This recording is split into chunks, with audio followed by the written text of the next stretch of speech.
Yako mambo ambayo mtasikia bungeni ikitajwa Arusha. Hii mheshimiwa unasikia kaka. Ikitajwa Arusha, mama unasikia. Yaani ukisikia tu kwamba tuna mpango wa kufanya tatu Arusha, wewe unga mkono hata usiulize kwa nini.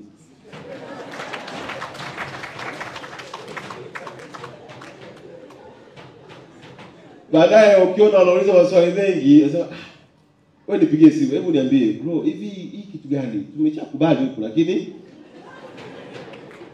kwa sababu huku ni kwa ndugu zenu. Kwa hiyo chochote kile kitakachotajwa kuhusiana na mkoa wa Arusha kwa ajili ya budget 2025-26, waheshimiwa wabunge, naomba ungeni mkono bila kuhoji, kwa sababu nia ya Daktari Samia na wananchi wa mkoa wa Arusha ni njema kwa taifa letu. Tuna matarajio na mtasikia kwenye bunge lijalo na budget, mkoa wetu utakuwa miongoni mwa mikoa itakayokwenda kunufaika na kujengewa SGR.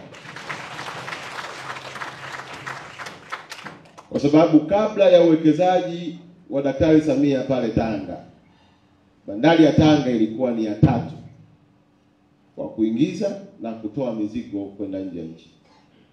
Lakini Daktari Samia ameweka uwekezaji wa bilioni 400. Umeifanya bandari ya Tanga imekuwa ya 2.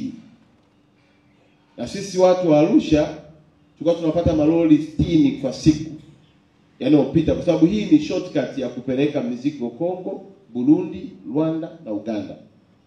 Na matokeo yake sasa tumetoka kwenye malori 60 kwa siku tumekwenda kwenye malori 600 kwa siku. Maelekezo ya Daktari Samia si tu kwa ajili ya Arusha. Ameelekeza pia Tanga ijengwe standard gauge itakayotoka Tanga kwenda Msoma almost karibia kilomita 500, na kutoka pale Msoma kwenda Uganda ni kilomita 160. Kwa hiyo ni shortcut ni peleka mizigo Uganda kupitia Msoma kwa reli yenye viwango vya juu. Kwa hiyo waheshimiwa wabunge, mkisikia tu hilo jambo linatajiwa mle bungeni, ungeni tu mkono na sisi angalau tuingie kwenye SGR, afu maisha yetu yabadilike.